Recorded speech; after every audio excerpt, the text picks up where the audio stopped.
আচ্ছা, আজকে আমরা সেলিং এর কিছু বিষয় নিয়ে আলোচনা করব। যেমন সেলের সিকোয়েন্স কি, সেল করতে গেলে আমরা কি কি ধরনের মিস্টেক গুলা অবলম্বন করি, সেলস সিকোয়েন্স টেকনিক গুলা কি, এটা আমরা জানবো। এবং সেলের স্ট্রাইক রেট কিভাবে আমরা বাড়াতে পারি।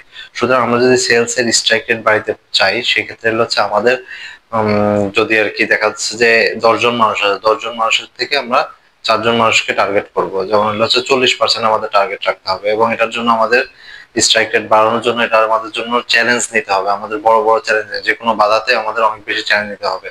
যে কোনো যখন আমরা সেল করতে যাই, দেখা যাচ্ছে যে আমাদের কিছু বাধা আসবে, এটাই স্বাভাবিক। কিন্তু যখন কোনো একটা মন্দা চলে, এই সময় দেখা যাচ্ছে যে যারা আর কি সেল করে, তারা দেখা যাচ্ছে অনেক বেশি হতাশ হয়ে যায়। হতাশ হয়ে যাওয়ার ফলে তারা আর আগাইতে পারে না। আবার কিছু ব্যবসায়ী আছে, তারা হচ্ছে যে চ্যালেঞ্জটাকে ধরে রাখতে চায়, তারা তাদের মতো করে আগাইতে চায়। আর কিছু মানুষ হচ্ছে বাধা আসে, কিন্তু সেখান থেকে 4 গুণ বেশি ড্রাইভ দিয়ে আগানোর চেষ্টা করে। তো এই যে তারা চেষ্টা করতেছে, যারা 4 গুণ বেশি ড্রাইভ দিয়ে আগাইতে চায়, তারাই মূলত এগিয়ে যায়। সুতরাং যে কোনো জিনিস আপনি সেল করতে গেলে আপনার কাস্টমার আপনাকে বলবে যে এই জিনিসটা আমার দরকার নেই, আপনার জিনিসকে আমি ট্রাস্ট করি না, আপনার এই জিনিসটা ভালো হবে কিনা আমি জানি না, এটা হয়তো আমি কোনো বেনিফিট পাবো না, আমার কাছে টাকা নাই, আমি কেন আপনার কাছ থেকে কিনবো, এই ধরনের অনেক ধরনের কথা আসে। সুতরাং আপনাকে, আপনার উচিত যে সেল করার ক্ষেত্রে আপনার নিজেকে সেল করতে হবে। আপনি হলো আপনার যে প্রোডাক্ট বা সার্ভিসটা আছে, এই সার্ভিসের প্রসেস সম্পর্কে আপনি বলবেন না, আপনি হলো হচ্ছে এটার যে রেজাল্ট আছে, রেজাল্টটা আপনি বারবার ফোকাস করার চেষ্টা করবেন। এটার যে রেজাল্ট হবে, এটা যখন আপনি ফোকাস করবেন, তখন দেখবেন যে মানুষ সহজে আপনার কাছ থেকে জিনিসটা নিতে চায়। মানুষ আসলে বেনিফিট নেয় না, মানুষ মানুষ হলো কিনে হলো হচ্ছে এটা থেকে আপনি কি রেজাল্টটা পাবেন, রেজাল্টটা মানুষ কিনতে চায়। কিছু মানুষ আছে যারা আর কি আহ, মানে কস্টটা কিনতে চায়। যেমন হলো হচ্ছে এই যখন করোনা হয়েছিল, করোনার সময় দেখা গেছিল যে অনেক মানুষ মারা গিয়েছিল।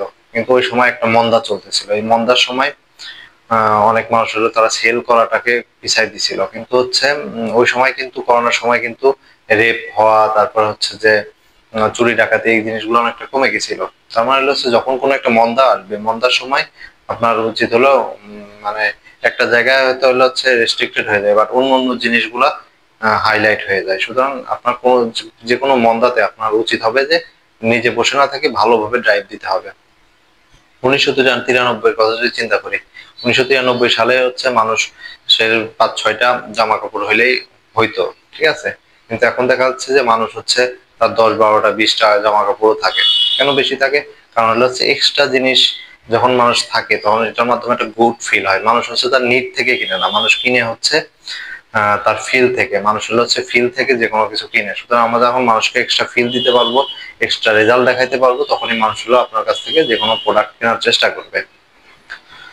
সুতরাং সেলের ক্ষেত্রে আমরা কিছু জিনিস মিস্টেক করি, মিস্টেক গুলো নিয়ে একটু আলোচনা করি। সেটা হলো হচ্ছে আমরা আসলে কোনো জিনিস সেল করতে গেলে আমরা, আমাদের প্রপার প্রিপারেশন থাকে না, আমরা যে প্রোডাক্টটা সেল করবো সেটা সম্পর্কে প্রপার ইনফরমেশন থাকে না।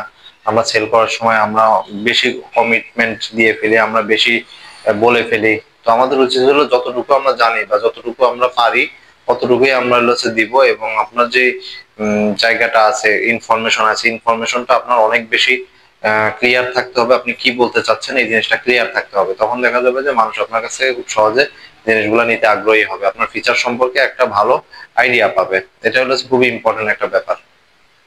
আর সেলস এর সিকোয়েন্স টেকনিকটা কি? সেলস এর সিকোয়েন্স টেকনিকটা হচ্ছে যে সেল হলো SELL। এস হলো হচ্ছে আপনার যে কথাটা আছে, কথাটাকে আপনি সেল করার চেষ্টা করবেন, যে আপনি কি বলতে চাচ্ছেন এটা আপনি সেল করবেন। দেন হচ্ছে যে সেল ইওর মেসেজ। দেন হলো ই হলো হচ্ছে আপনার আপনি হলো হচ্ছে যেই বেনিফিটটা আছে, বেনিফিটটা আপনি এক্সপ্লেইন করবেন, explain your benefit. And L হলো হচ্ছে লিড ইনটু ফিচার। আপনি ফিচার গুলাকে আপনি লিড করবেন। এবং হলো হচ্ছে লাস্টের এল অর্থ হচ্ছে যে আপনি এলো আপনার আপনি হলো হচ্ছে কাস্টমারকে কথা বলার সুযোগ দিতে হবে। Let to the customer to speak. তাদের কথাটা আপনি বেশি শুনতে হবে। আপনি 10% কথা বলবেন, কাস্টমার হলো হচ্ছে বাকি 90% কথা বলবে। আপনাকে অনেক কথা শুনতে হবে, তখন আপনার জিনিসটা কাস্টমার আপনার প্রতি আগ্রহী হবে। আপনি যদি বেশি বলেন, কাস্টমার যদি কম বলে, তাহলে হবে না। কাস্টমারকে বলার সুযোগ দিতে হবে। সুতরাং হলো হচ্ছে সেলের ক্ষেত্রে হলো হচ্ছে আমাদের আরেকটা জিনিস ক্লিয়ার থাকতে হবে। সেটা হচ্ছে যে আমরা হলো হচ্ছে কাস্টমারকে প্রপার বোঝার চেষ্টা করব যে কাস্টমারের যে সমস্যাটা আছে সমস্যাটাকে ডায়াগনোসিস করব, তারপর হচ্ছে আমরা অ্যাসেসমেন্ট করব, তারপর সেটা হলো ট্রিটমেন্ট করার চেষ্টা করব। আপনার প্রথমে যদি ট্রিটমেন্ট করতে যাই তার কথাগুলো না বুঝে, তখন দেখা যাবে যে আমরা ভালো সেল করতে পারবো না। এই জিনিসটা আমাদের খেয়াল রাখতে হবে। এবং সেল করার ক্ষেত্রে হচ্ছে কাস্টমারের যে সমস্যাটা আছে সমস্যাটাকে অনেক ভালোভাবে বুঝতে হবে। আপনি আপনি যা বলতে চান সেটাকে সঠিকভাবে ক্লিয়ার করতে হবে।